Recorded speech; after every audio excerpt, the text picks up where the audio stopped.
Hi.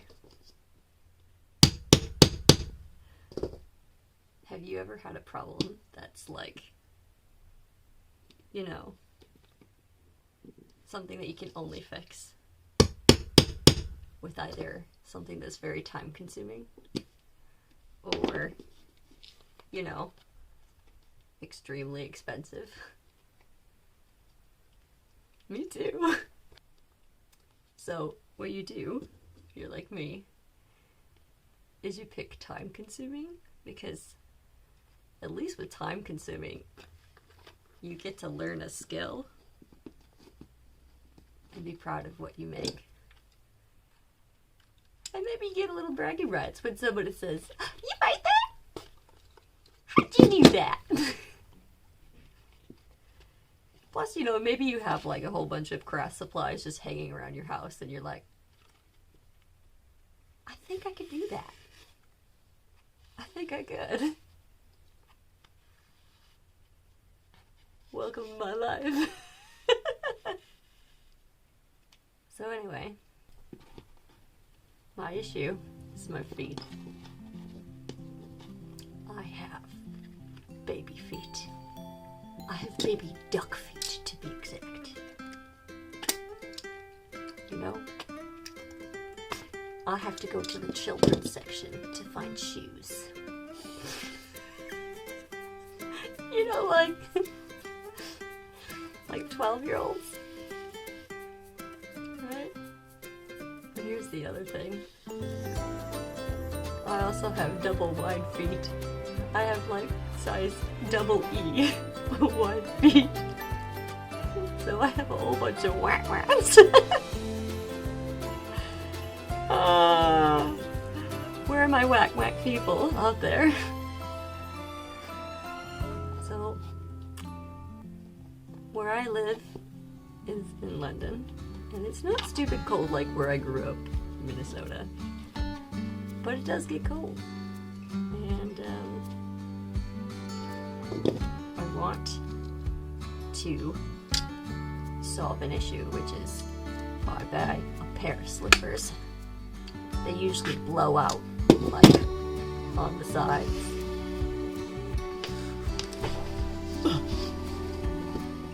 Like this. But it's not like I have even feet either. I'm gonna have a blowout on a shoe. It's gonna be my right shoe.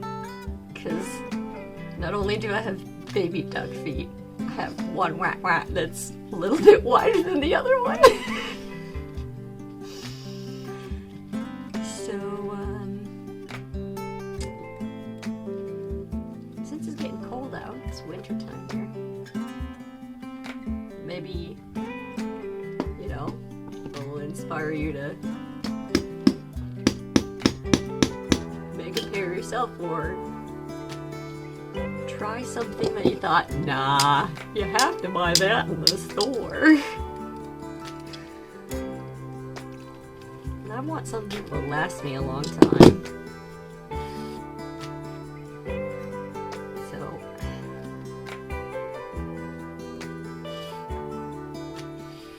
let's get started. Okay, so we have two things on the Dang it! Squeaker, stop squeaking! agenda. One is the disclaimer, and two is that Sophia is dead. Zombie, zombie, zombie in your We'll head! have story time in just a bit, but R.I.P. Sophia.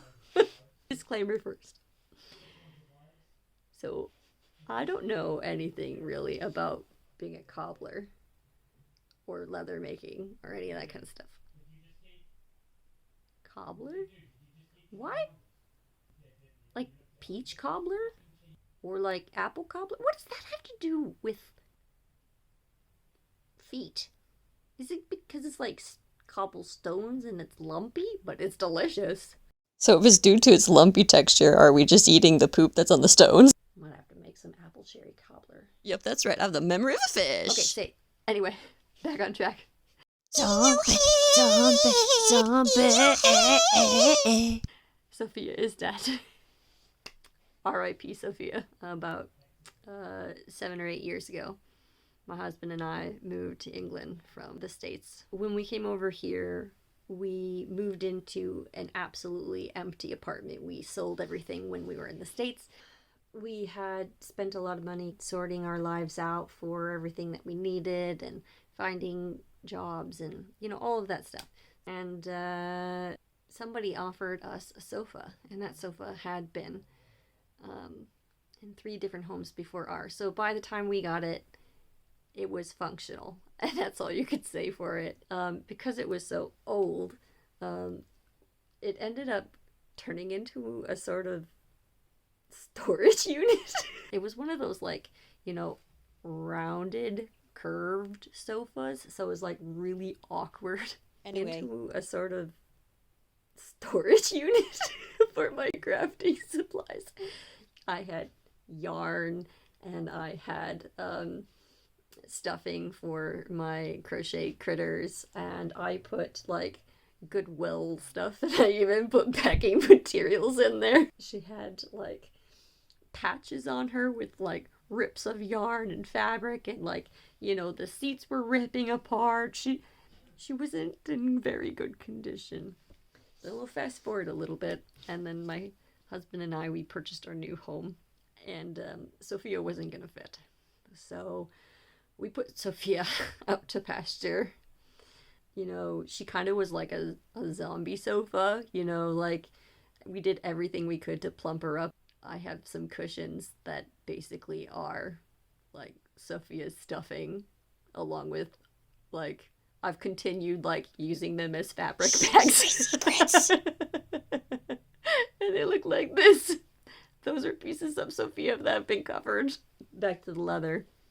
I really believe in trying to recycle what you already have. Why buy new when used will do? I know that's from a really old advert, at least in Minnesota. Why buy new when used will do? Anyway, that saying has kind of always stuck in my head.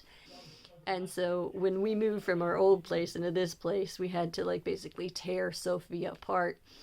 I took the leather and all of the pieces that I could recycle. I've had this leather hanging around my house for about a year, and since Sophia is kind of like a zombie, referenced around my friends as Frankenstein, we say, Sophia lives! It lives! So I've taken pieces of Sophia, I've cut them out, and I'm using them because, leather can be kind of expensive, and like I said, why buy new when used will do?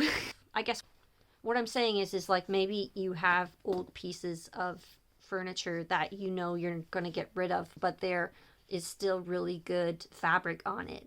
And maybe some of the cushions that are in there are still pretty decent, and of a project that you can use them for. Or maybe you can repurpose the wood.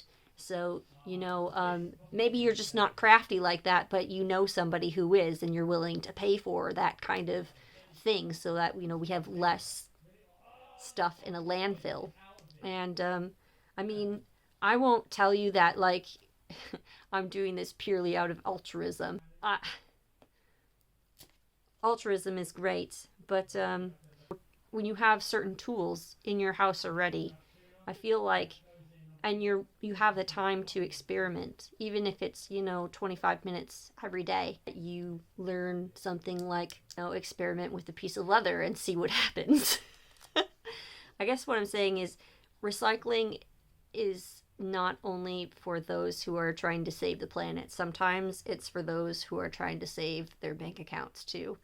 And sometimes you can make both of those things happen at the same time. And when that can happen, I think that's fabulous. But I think it's even better when you have the 1, 2, 3 punch, which is helps the environment, helps your wallet, and it helps you learn a new skill.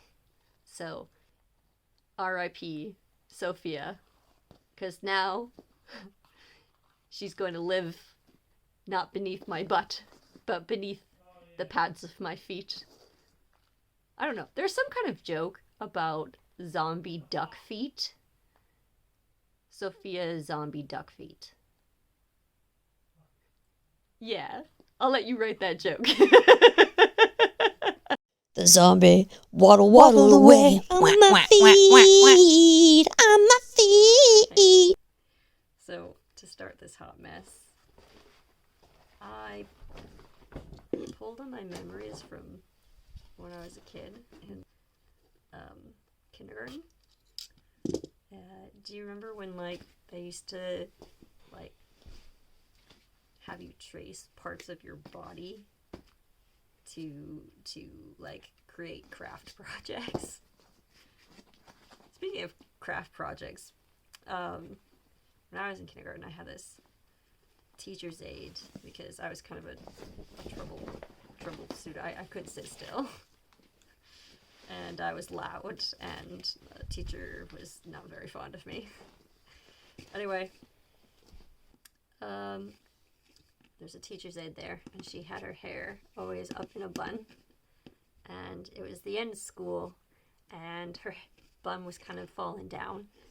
And she decided to redo it. And she had silver hair.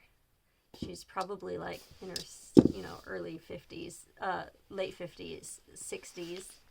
But to me, she was like 105. Children. How they just think everyone is like so old, and then you get to be like 30 and you're like, no one's really old. Actually, some 62-year-olds act more like toddlers. Really weird place when you learn that when you're an adult you don't have to be an adult. Anyway, beside the point, she had pulled out her bun of her hair, and her hair fell like to her knees, like Rapunzel style, golden, instead of having like golden locks, she had silver hair.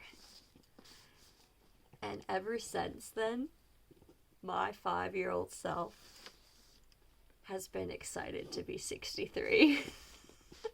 I can't wait to skunk out and then turn as silver and have as pretty hair as this woman did in, the 90s. Anyway, she used to do a lot of projects with me, craft projects, to keep me busy and entertained while the other kids were doing stuff. So like I like always have coloring materials and other bits and bobs that maybe the other kids were doing some of that, but like when there was share time, I had coloring supplies because otherwise I wouldn't be quiet or sit still long enough. Anyway, she used to do a lot of things like tracing my feet to turn into puppies, or my hands and turning them into fish. I'm sure you could probably find these preschool projects on like Pinterest or something if you have Chitlin. Bing, and, bing, you're bing. interested in such things. Anyway, so I drew off of that, and I traced my foot like proper kindergarten style. Look at that.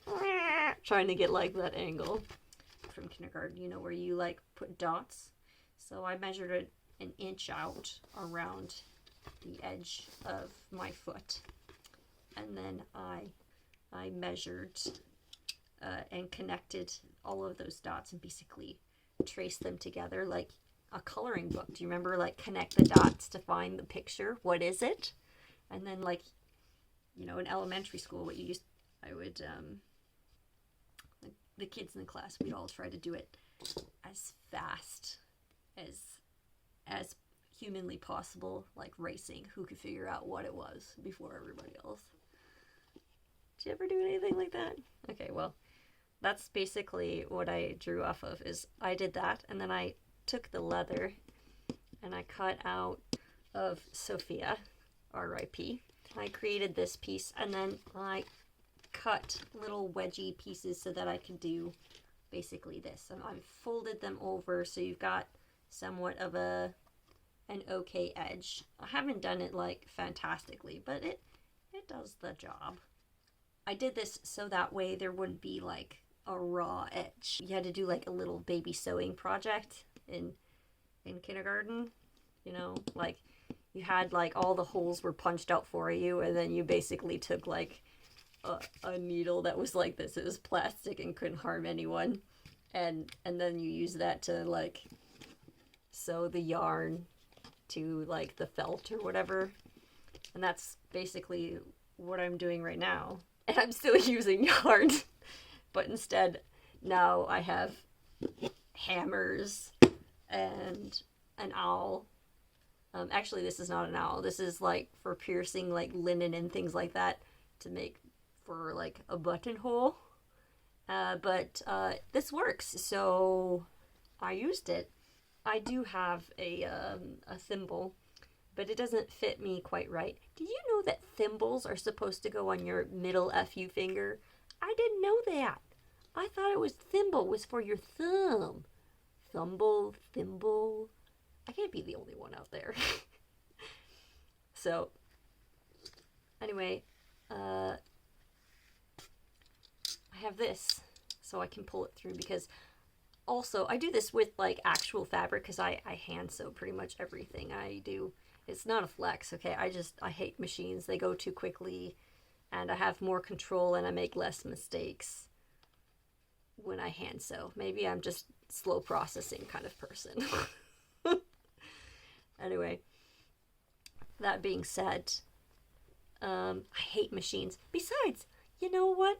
This can be like replaced for like a couple quid. No machine. I know it's not so quick, and some people are just not patient for that. And y'all are saints for having them machines, as far as I'm concerned, because you can like whiz things up. But this lady over here. So, anyway, kindergarten. I used like the baby sewing project from when I was a kid, and I'm kind of basing it off of that and what I know about a shoe, because I wear them. And also I've been using this to kind of pull it apart. But basically what I've done is I take the owl and I pierce the fabric with the hammer. Tink, tink, tink, tink. And then I push this through, and then I can't get a grip. And you have to be a little careful with these, because sometimes they have like a wire cutters in there. So like, you know, you might bust a needle, but you know, you could also bust a move. Boop, boop, boop, boop. So maybe I should wear safety goggles, but we're gonna risk it. For a biscuit. Oh, I would like a biscuit. How about you? Okay, let's move on to... So on this back side, I need to create a sewing edge. So here's the line here, and I'm following these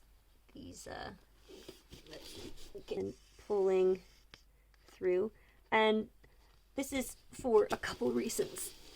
One, it's to keep ye flappies in place so they don't like overcome each other. They kind of stay more in the way that I've placed them. And for the second reason is have a sewing edge. So I'll use this portion here to sew on to the fabric. It kind of gives me some fabric to sew off of. And maybe there's like a more intelligent way of doing this, but like I said before, I'm taking my kindergarten skills. Ooh, that was really squeaky. I'm taking my kindergarten skills. I'm taking my kindergarten skills. Ding ding! And you know, making Mrs. Everett proud. I've got 2 of them. Just kiss them together. So this is the part where I explain to you how the top of the shoe... Don't you mean slipper? ...works with the bottom of the shoe, and how you It's kind a of slipper. like put them together. Proper technical terms here. Construction madness. Go! So this is my foot. And what I did is I kind of like measured from like my heel to the side of my toe on this side, and to the side of my toe, you know, like the two most pointy parts. And I measured that down on this side and that down on this side. And I looked for an average. For me, that's 7 inches, because I have tiny feet. The top part, like, it's fabric. So, I mean, you could, like, pick whatever fabric you want, or you could do something kind of more like what I'm doing, which is taking other skills that I'm learning and putting them to use. So I learned how to use the Tunisian crochet knit stitch. I created 2 pieces that were the average mean from this side to this side and this side to this side of my foot. And then I sewed them together so that there would be like a bit of a cushion here. And because this is like a stretchy fabric, if I make a mistake, it's a little bit easier to fix. So then what I did is I kept on measuring, and I placed this at the bottom of my foot and thought, oh, look at that. That can like, you know, cover the top of my foot. But I really don't like that aesthetic. It's a bit like, here's the deal. I'm okay with being a grandma. Well, like super auntie, because I don't have kids. And I feel like lots of people should have kids who really, really want them. And I feel called to be like the relief pitcher when it comes to children. I'm the cool auntie. Well, maybe the scary auntie. Anyway, this is a bit too grandma-ish for me. So I created a crochet piece like this to go over the top of my foot. So, you know, new skill, old skill. This is ambidextrously done, so there's only front facing stitches. So that's the back side. You can definitely see it's like all back facing stitches. Or maybe you're not a crochet nerd, so you can't tell. And I just made sure that it covered my foot and then had like hangover, so that way it would attach to the side. I was like, oh, look at that. That looks like a slipper, but like, you know, more like this, because that's cuter. And I'm going to keep, you know, kindergarten aesthetic on the inside, because one, you know, it's kind of cute to have a basting stitch in there. But 2, I'm channeling my inner Mrs. Everett. Well, not Mrs. Everett. What was that? I don't even know the Silver Lady's name. Oh, there's a book called What Once Was Mine, which is like a version of the Disney film Tangled, but like instead of having healing hair, she has murder hair. Oh, it's kind of fun. It kind of goes in and out of a story, sort of like, you know, when you read The Princess Bride, but like the Princess Bride version does it like way better. I love how he's like, there's nothing in the world that's better than cough drops. Like that like phrase that's in there is fantabulous. Okay. I figured I also needed a lining, because this is not going to be warm enough for my foot, and I want to make sure that this... My main concern is stretching, and linen doesn't stretch like crocheted fabric does. So the linen will stop the crochet from overstretching. So what I did is took this to the side of my foot and went, yeah, that's about right. That seems to work. And for me, that was 3 inches in length for the sides of the foot. Maybe you're different, so like I said, don't really count on me for patterns. I'll tell you what on it, but you're gonna have to figure out with the measurements. I'm not that nice. Since this was 3 inches, I cut pieces of fabric that were also around 3 inches. Now this one I'm gonna keep because it's got like a selvage edge, and I love me selvage edges. They are the best. It's just there, not needing to be turned over and sewn. It's just like, here, let me help you with that. And I'm like, thank you. Which is kind of a big benefit when like you actually hand sew everything like I do, because effortless. Keep your selvage ends, especially if you're like me and you love hand sewing and hate machines and hate when they clog up and hate how they like make weird noises, and like how you can't go outside with your project because you're stuck here with this stupid machine on this stupid table when you could be comfy on a couch. I have feels. Anyway, besides the point, 3 inches. And then what I'm doing is I'm taking this and I'm gonna sew this around the edge. And once that's done, I'll sew this edge down, kind of like a binding stitch at the edge, so that these stitches here are protected on the back side. On the inside of it, I still want it to have Silver Lady aesthetic.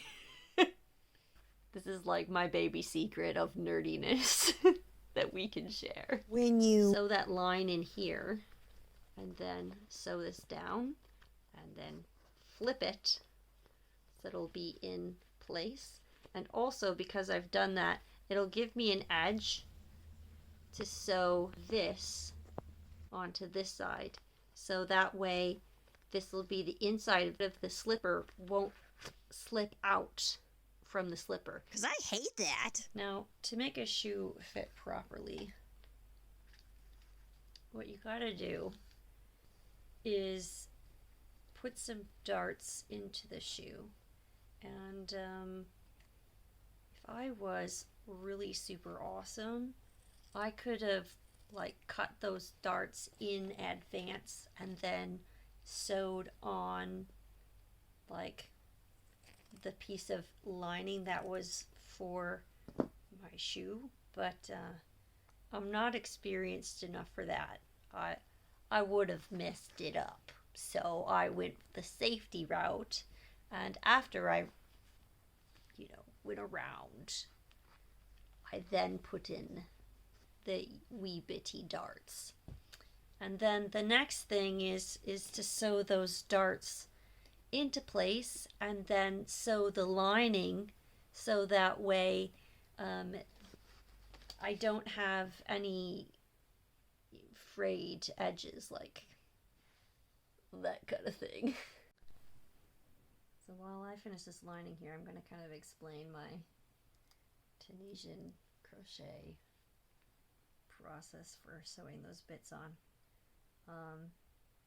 If you're curious as to stitches that I did a faux knit stitch in Tunisian crochet for the sides, and then I created a top for my slippers, and that's just a round circle turned into a horseshoe, which is then crocheted around shoe shape until I got a size that fit. And for me, that was 6 inches or so wide. And so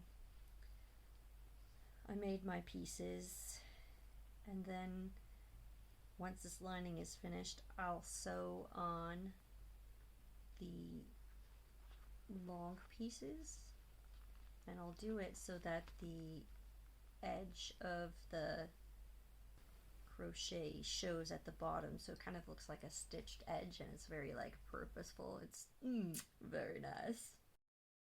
I've made one shoe already. I'm not showing it though, not until the end. You gotta wait. Slipper, slipper, slipper. It's a slipper. I know, you've been so patient. and then I sewed it from the sides, and then I used the square top as the front of the shoe, and then I repeated that again on the other side with the other square top. And then once that was finished, I connected them to the lining, and I rolled over the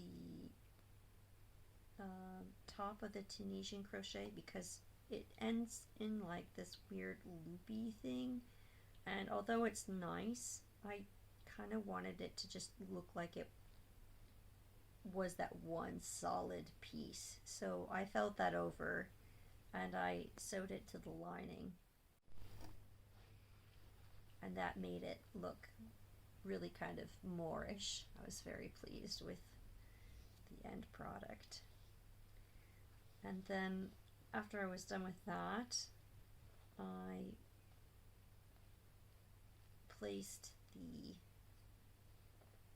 horseshoe shape for like the top of the foot onto my slipper, and I sewed it on over the top of the crochet line that was already there, so that way it kind of looks seamless. It doesn't really look like there's a seam, it just kind of blends one into the other, and I think that's quite nice.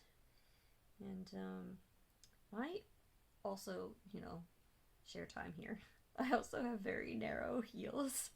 When I told you I have duck feet, I really do. So for most people, they could like just do that and the shoe would fit them. But for me, I needed a little bit of extra after they sewed that on into place. So I put in a little piece of ribbon and I threaded that through the back so that the heel wouldn't slip off. This lady here, she's not Cinderella because we don't like that in our lives. We're not losing a slipper. It's cold out. We don't need to like step out onto the cold floor and go, yeah! Because we lost a shoe. A slipper! It's a slipper! Ding ding! Well, anyway, enough of me chatting. You ready for the reveal? Let's go. Whee! Ta-da! And the zombie sofa decided that it wanted to go for a walk, but first it needed to slip into something else. And to do that, it needed to be hammered, owled, pushed, punched, stabbed some more, put some yarn in, squished together, swished, mushed on with more yarn, more stabbies. And only then was the zombie Sophia sofa able to turn into some teeny, weeny, itty, bitty, slippy slippers so that she could waddle away. And then she went for a walk on my two little itty bitty teeny feets. I think I did okay. I wouldn't say that they are my absolute best work. The stitching on them isn't beautiful. I really wasn't focused on that. I was just really focused on like making something that works. So, I mean, they're a pretty boring color. I'm normally a little bit more jazzy than this. If this was in like, say, a shop, I don't know if I would pick it up. But because I made these, I have more affection for them than anything I would have in the store. Also, they fit my feet, so